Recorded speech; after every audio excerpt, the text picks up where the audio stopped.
All right, so today we have a little bit different of a video, different than we've ever done before. We're time traveling a little bit. We're going back to the early 2000s, which was a phenomenal time. Yeah. We have a bunch of different cars today, and they're really dope. So we're gonna go through, we're gonna review them, but one thing is, I think we gotta get the proper attire on, if you know what I mean. We look too modern at the moment. A little period correct. We gotta change outfits coming or what? Yeah, oh yeah. You're not ready for this.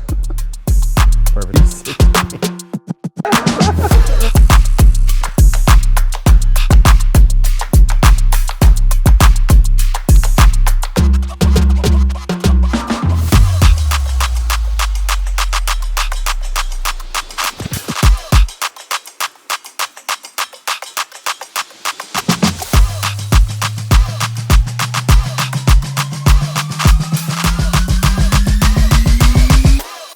All right, Greg, so we obviously got a little old Mitsubishi Eclipse here, 2G Eclipse. You want to tell us a little bit about it? What you got? Yeah, so this is my 1995 Mitsubishi Eclipse. Had this brand new. It was my first car I ever bought in high school. Dang. And it's been a show car since late 90s to probably late 2000s. All right, next up we have Eric and his beautiful 2000 Honda S2000s, as you know. So I'm super excited to see this. One is very loud. This color is wild. It's almost as bright as my vest. But why don't you tell me a little bit about this thing? Sure. First off, I'm Eric Black. This is my 2000 Honda 2000. I bought this car probably about 2-3 years ago. It was actually a shell of a car. It sat in the field up in Wisconsin for forever. And a buddy of mine recovered the car, was gonna strip it down and use it for parts, and I ended up buying off of him and restoring it, so. You saved it. Yes. Hey guys, I'm Sam. So I'm here back with Eric, who just went through the S2000. So behind us, we got some 3000 GT VR4s. Yeah. Well, let's get into like kind of something a little bit more serious here. So tell us a little bit about these cars and the significance of them, because I've never seen two in person at the same time in the same place. So this is absolutely crazy, especially because we have a Spider. So tell us a little bit about these. Well, this is my 3000 GT collection, or 3000 squared, I guess, 6000 GTs. But the first one here, the black one, this is a 95 VR4 Spider. I've owned this car for 18 years. I bought it when I was just out of high school, back in the Fast and the Furious days, the original Fast and Furious type age. So this car spent a couple years going to the Hot Import Nights type shows and showing off all the lights, interior, stereo, all that kind of stuff. So let's talk about this one a little bit. This is my first favorite. I think that in white with the wing, like you just don't see wings like that anymore come on cars factory. It looks absolutely epic. So tell us a little bit what you've done to the white one here. So this one is a 99 VR4. This was the last year they made the 3000 GT. This is one of 287, so it's even more rare than this one here. God, that's crazy. Every single panel on the car is touched, right? So kind of going back to the period correctness. So everything is shaved, drip rails are shaved, door handles are shaved. The body kit, this is a Rudora back end and side skirts that my wife was nice enough to buy for me back in the day.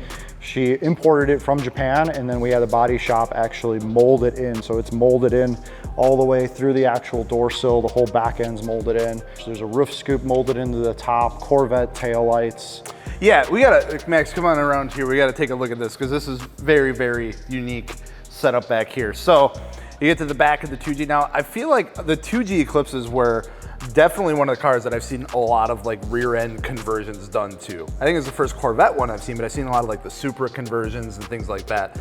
But this exhaust setup is kind of crazy.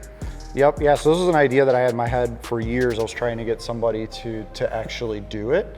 But I thought like where the license plate was at would be a really cool place to run the exhaust, but you got to cut the whole floor out and stuff. So we did it. One day we just cut the floor out and then ran the exhaust through the inside of the car. Yeah.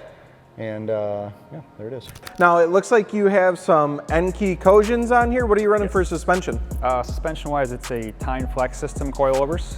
Sick. So lowered it just enough to still be drivable. I know the guys 2000 guys love to slam these things, but I'm not quite that low yet. So obviously wrapped the car. It's a tech wrap, Kelly Green, wrapped it myself.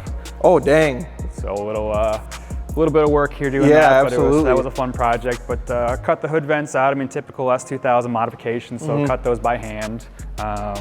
Everything's all blacked out emblem-wise. Everything's all converted to LED lights on here.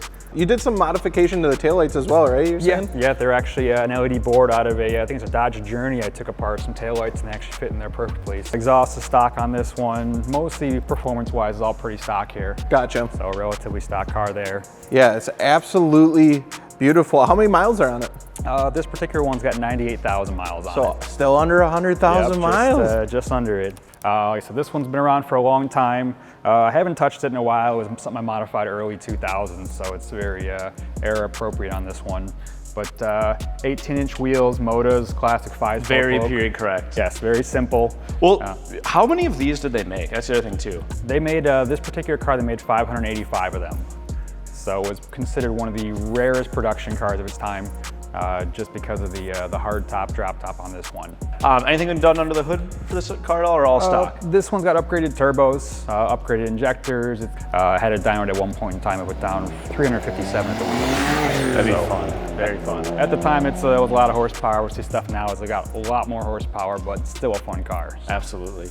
Okay, so as clean as this car looks from the outside, there's some stuff happening on the interior here because it looks like it's gonna be really hard to sit in that back seat there, Eric. Tell us a little bit about what's going on in here. So this interior is not stock. This was something back when I was in my late teenage years when hot import nights and painting the interior in two-tone was pretty cool. So I actually did a custom sub box in the back seat. There's no room in the trunk when the top is down, so no place for a sound system except for in the back seat. So this is a little piece I had custom made here to match the car. And that again is a LED backlit. That's very cool. The taillights themselves are actually something I made from scratch. Drilled out holes and put 160 LEDs in each taillight. Holy cow. So that was a little bit of labor of love on that one too. So running that set of Enkei RPO3 wheels. We got coilovers on this one. And then you can see by the big intercooler in the I was gonna say, it looks very, very stock. And then you look and you see the couplers and the intercooler. What's going on with that under the hood? So it's factory turbos, upgraded intercooler, upgraded intake system, pretty chromed out, far from stock looking on this one here. Yeah, I love the Blitz cap and the super sequential blow-off valve. Those are super cool pure track parts. Oh, this is awesome. Dodge Viper replacement cap.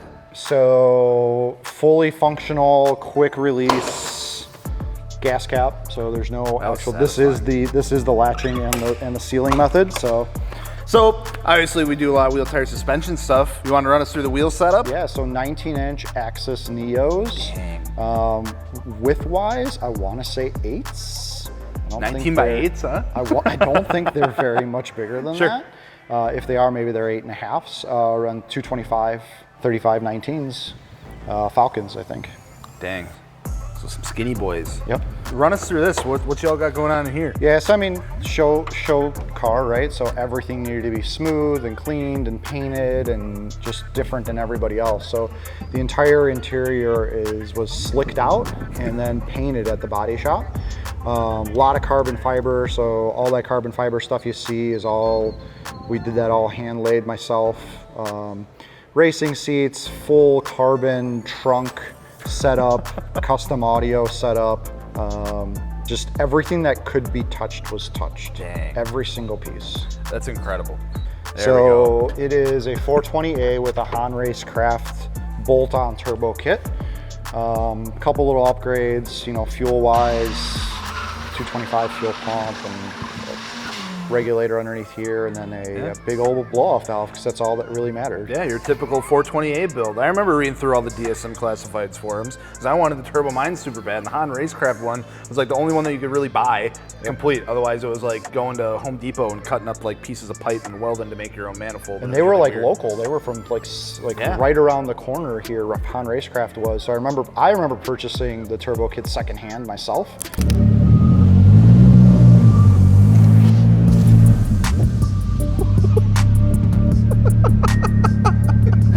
I don't know where we found this, but it's here.